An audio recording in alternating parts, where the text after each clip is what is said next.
नमस्कार। मैं आपको बताने जा रहा हूँ यहाँ पर कक्षा 12वीं की जो परीक्षा उसमें भी कहना चाहिए अधिकतम अंक देने की फार्मूला तय हो सकती है। जिस तरह से कक्षा 10वीं के असाइनमेंट पर अधिकतम अंक का फार्मूला बना था, 100 में 100 किसी को नहीं मिला था, ठीक उसी तरह से 100% नंबर नहीं मिलने का जो फार्मूला है वो भी कक्षा 12वीं के लिए लागू हो सकती है। क्योंकि हम आपको बता दें यहाँ पर कि जिस तरह से कक्षा 10वीं में 100% लोगों ने बनाया था कहना चाहिए असाइनमेंट के आधार पर, तो ठीक उसी तरह से कक्षा 12वीं में भी जब परीक्षा जो है घर से लिखना रहेगा तो 100% आने की संभावना है। अधिकांश मैक्सिमम 90% स्टूडेंट का 100% नंबर आने की संभावना है। तो इस आधार पर उन्होंने कहना चाहिए बोर्ड जो है यह फार्मूला तय कर सकता है कि इसमें भी कुछ कट ऑफ कर सकता है ताकि वो 100% तक सभी स्टूडेंट का ना पहुंच सके। इसलिए वो कहना चाहिए कंपटीशन बनाए रखने के लिए कुछ ना कुछ तो फार्मूला तय करेगा ही। हम आपको बता दें 12वीं सीजी बोर्ड का रिजल्ट भले असाइनमेंट के आधार पर जारी नहीं होगा, अर्थात हम आपको बता दें यहाँ पर जो न्यूज़ निकल करके आ रही है उसके आधार पर यह अंदेशा लगाया जा रहा है कि इस बार कक्षा 12वीं में जो आप लोगों ने असाइनमेंट लिखा था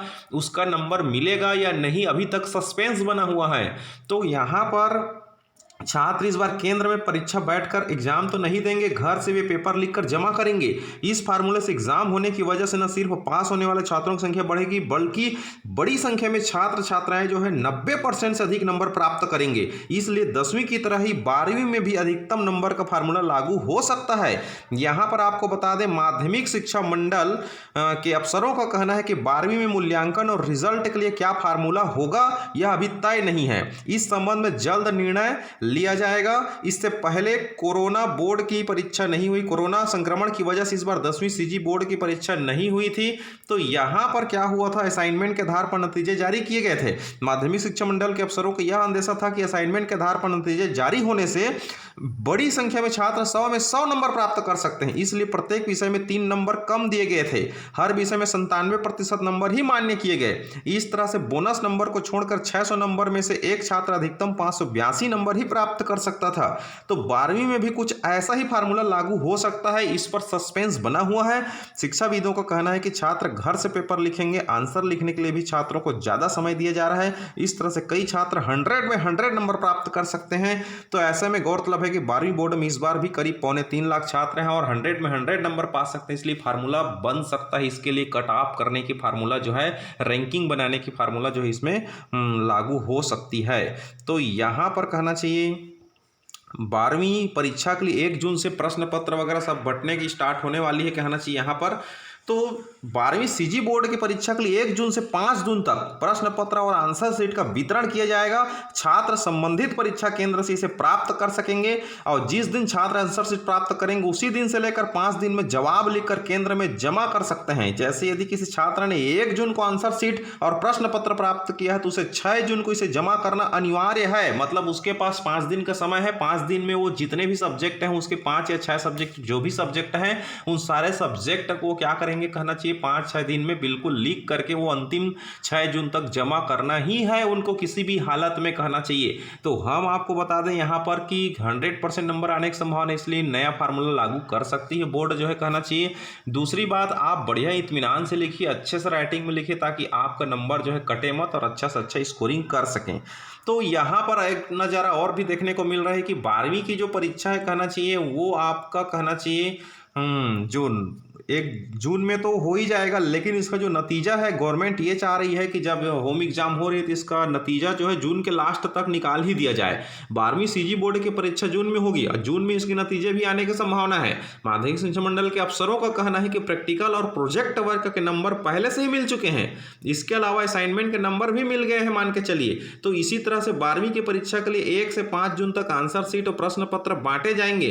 कुछ दिनों में छात्र लिखकर आंसर शीट जमा कर सकेंगे। इसके लिए कुछ दिन बाद मूल्यांकन शुरू हो जाएगा और इसके बाद फिर जून में ही कहना चाहिए इसका रिजल्ट जो है घोषित किया जा सकता है जून के लास्ट तक।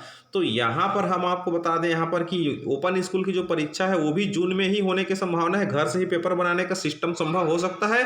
ओपन बोर्ड की 10वीं 12वीं की परीक्षा जून में होने के आसार है। इसका फैसला राज्य ओपन स्कूल बोर्ड की बैठक में होगा जो जल्दी होने वाली है। संकेत मिले हैं कि कोरोना संक्रमण की वजह से यह परीक्षा भी केंद्र में नहीं होगी बल्कि छात्रों को इस बार भी घर में परीक्षा देने का मौका मिल सकता है। वर्ष 2020 में भी कोरोना संक्रमण की वजह से ओपन स्कूल की परीक्षा इसी फार्मूले में आयोजित की गई थी।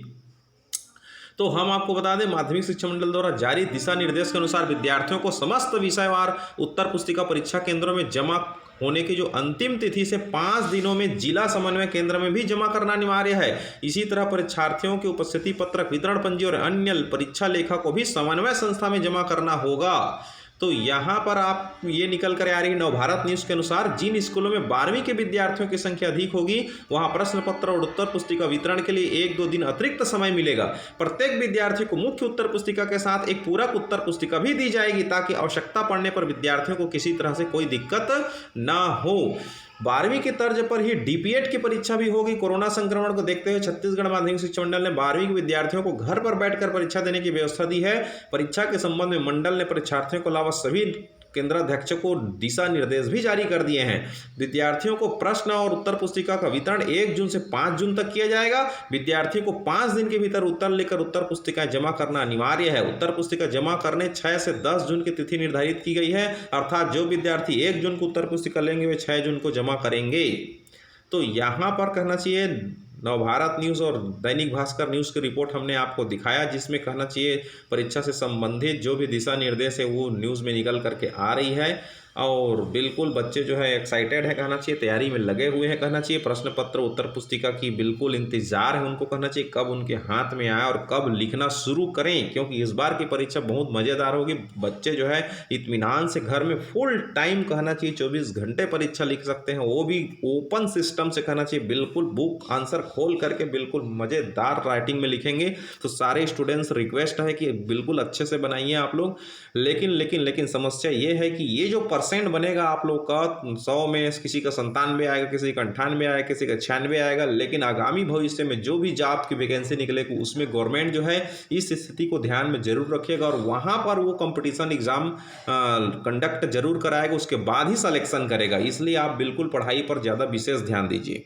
इस तरह से आप हमारे चैनल पर लगातार बने रहें। आपको जो भी आपको न्यूज़ मिलेगी हम आप तक जरूर पहुंचाते रहेंगे। इसके लिए आप चैनल देखते रहें, सब्सक्राइब करके रखें ताकि आपको हर खबर पहले मिल सके।